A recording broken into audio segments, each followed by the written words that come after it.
Well, hello and welcome to Critical Weight Theory. Now, I just got done a little bit ago recording a review of The Omen, so this episode's going to be a little less evil in its themes, unless you think, rock from the 1980s is evil. That's right, because today we're going back to 1981, the year that I was born, to a moment before the global superstardom, before the polished pop metal sheen, and before Hysteria, the album Hysteria, that is.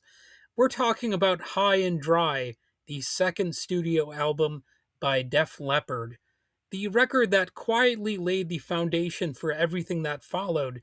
And this is my second episode discussing Def Leppard. Now, I'm going to be honest with you, they're not my favorite band of all time or anything like that.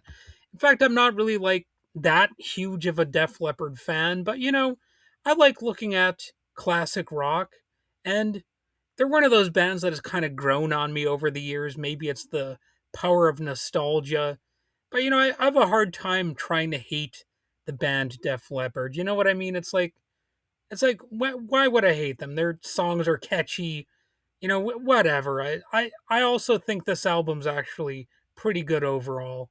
I kind of liked it. I'm just going to be honest about that. I thought it was better than expected. The album was released in July of 1981 in the UK and shortly after in the United States. High and Dry marked a turning point for Def Leppard. It wasn't yet a blockbuster. It wasn't yet arena dominating, but it was the beginning of something huge for the band. And fittingly, a lot of their success is associated with producer Robert John Mutt Lange. And this was a period where success was probably seen as more of a fluke, you know? Maybe, but this album's success feels less like a fluke and more like preparation. It had what might be called the Mutt Lange effect. Or is it Lang? I don't know exactly how that's supposed to be pronounced. You know, the most important shift on High and Dry was indeed behind the mixing desk, at least as far as I can say. I'm sure some people would have some differences of opinion on that, but sometimes the person behind the scenes is really a very important figure in shaping a band's sound. And this was the first collaboration between the band and producer Lange, Mutt Lange. And, he had a reputation for precision, layered vocals, and meticulous arrangement. His influence began reshaping Def Leppard's raw new wave of British heavy metal energy into something more structured and dynamic. And dare I say, there's something almost American sounding about the band Def Leppard. Like when I think of Def Leppard, I don't instantly think of a British band. I almost think of a band that's American in a way. I don't know why, but they kind of hit me that way. I guess you could say the same thing about AC/DC, and maybe that's also just because a lot of great bands they actually overcome, you know, sort of regional boundaries. They become global, and people might identify with them regardless of their place of origin. It might be something like that a little bit. Anyway, the album was recorded between March and June 1981 at Battery Studios in London, and it runs about 42 minutes. It was released on Vertigo Records in the UK and Mercury Records in the United States. And this partnership would eventually explode commercially on Pyromania, but High and Dry is where the chemistry started. You had a lineup that was sort of the classic lineup of Def Leppard. Joe Elliott on lead vocals, Pete Willis on guitar, Steve Clark on guitar, Rick Savage on bass, and Rick Allen on drums.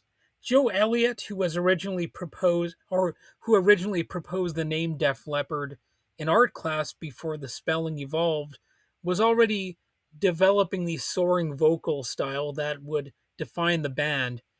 And like I just said, the original name was Def, like Deaf, but I guess for style reasons they decided to get rid of that A in the name. And this would be guitarist Pete Willis's last full album with the group. His aggressive style, paired with Steve Clark's fluid and melodic work, created the album's powerful twin guitar attack. And Clark would later be ranked number 11 on Classic Rock magazine's list of the 100 wildest guitar heroes. So, yeah, that's I guess a milestone of sorts. And the rhythm section of Rick Savage and Rick Allen provided the backbone.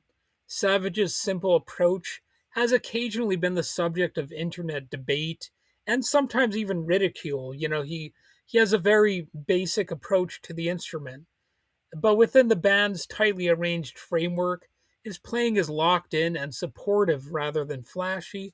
And a lot of people would say that this is really what matters the most about a bass player.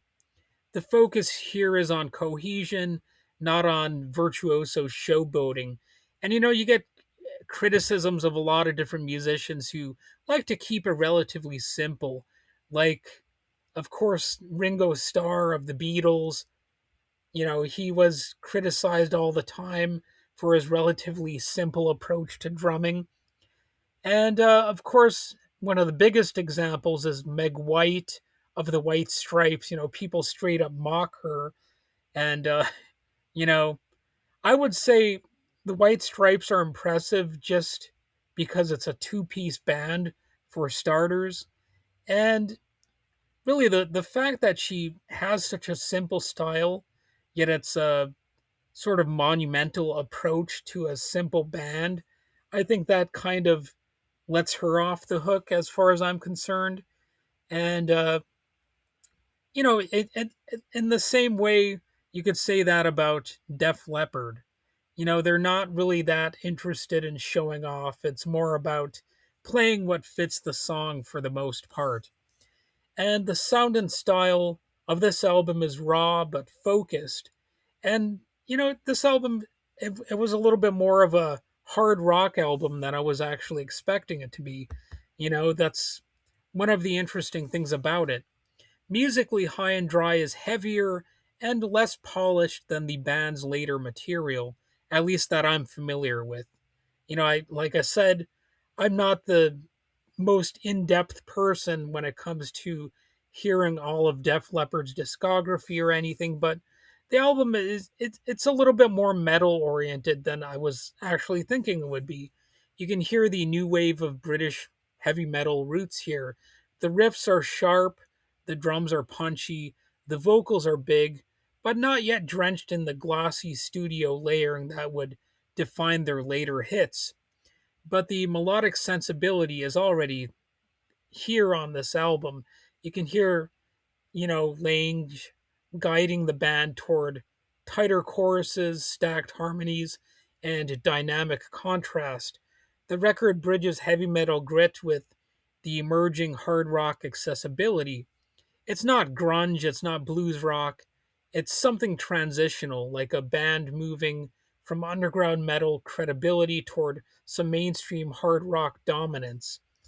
And, the album does have some tracks that stand out as far as I'm concerned. The album opens with Let It Go, which is an immediate punch. It's got some fast riffing, sharp hooks, and it's like a clear statement of intent. And the title track, High and Dry, with Saturday Night in parentheses, is one of the album's defining songs. VH1 later ranked it number 33 on its list of greatest metal songs, which is slight proof of its lasting impact. Then there's Bringin' on the Heartache. Now, this song I had heard before listening to this album, definitely. It's basically like the pop radio hit from the album. The track would take on a second life, actually, because initially it was not a massive hit, but it gained serious traction after a 1984 mix aligned its sound more closely with the Pyromania album.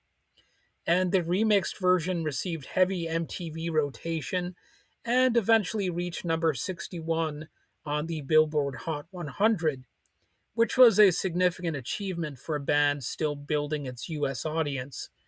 And then there's Switch 625, an instrumental showcasing the band's musicianship and the dual guitar interplay of Clark and Willis. Melodic, but still forceful. I kind of like that track, you know? And the album cover, was designed by the legendary British design collective Hypnosis, led by Storm Thurderson. And it's a surreal image featuring a man diving into what at least appears to be water, and it gave the album a moody, almost cinematic presence. Serious, a little bit dramatic, and very much in line with 80s hard rock mystique. And initially, the album reached number 26 on the UK Albums Chart, number 38 on the Billboard 200 in the United States, and it was respectable, even if not explosive. You know, I mean, look at it this way: I'd be a little bit impressed if I had any album reaching that high on the charts. You know, I mean, a lot of people they dismiss bands, you know, if they are not at the top of the charts anymore or whatever, and if they're not quite at the top of the pile. But you know, if you're in a band and you're having success, you're not going to care if you're not like totally the top dog and stuff like that. So I never really cared that much about, you know, the chart dominance kind of stuff, but some people, you know, they really make a big deal out of that.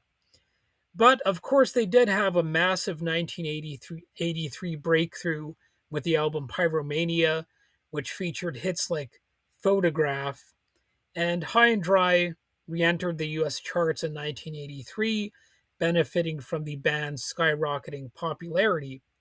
By 1992, the album had achieved double platinum certification in the United States, and the 1984 reissue added two remixed bonus tracks.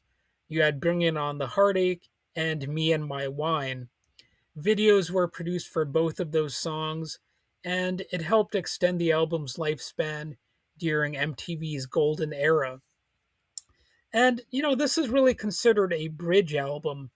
High and Dry is often described as transitional, and that's exactly what makes it interesting, other than the songs, if you're into those songs, of course. It really captures Def Leppard at a crossroads. They're still rooted in the British heavy metal sound, but they're beginning to embrace layered harmonies and polished production, learning how to write hooks that could fill arenas and all that kind of stuff. So without this album, you might say there is probably no Pyromania, and without Pyromania, there is no Hysteria. I was going to say Hysteria, but anyway, this is the sound of a band that's sharpening its identity, and it's heavier than what came next. It's less glossy, but it feels hungry for more. You know, and you might say that they were hungry for more stardom, and that's why they kind of switched up their sound a little bit, made it a little bit more, I guess, pop radio friendly. And sometimes that hunger is what makes an album timeless. You know, this this album has that feel of a band that's really, you know, striving for the top. And if you're exploring Def Leppard's catalog beyond the mega hits, High and Dry would be considered essential listening. It's the moment that the blueprint emerged before superstardom, before tragedy, and before reinvention. Just five musicians in a London studio and a producer who believed that if you worked hard enough, maybe those flukes could be engineered. And in this case, they were. You know, this album did have a hit, and they would definitely have some more hits further down the road. So that's about all I really need to say about this album. You know, go ahead and check it out. And if you want to, you know, feel that rock and roll nostalgia, it should be good even if you're not a huge Def Leppard fan. All right, so have a good one, keep on rocking in the free world, to use a potentially corny expression.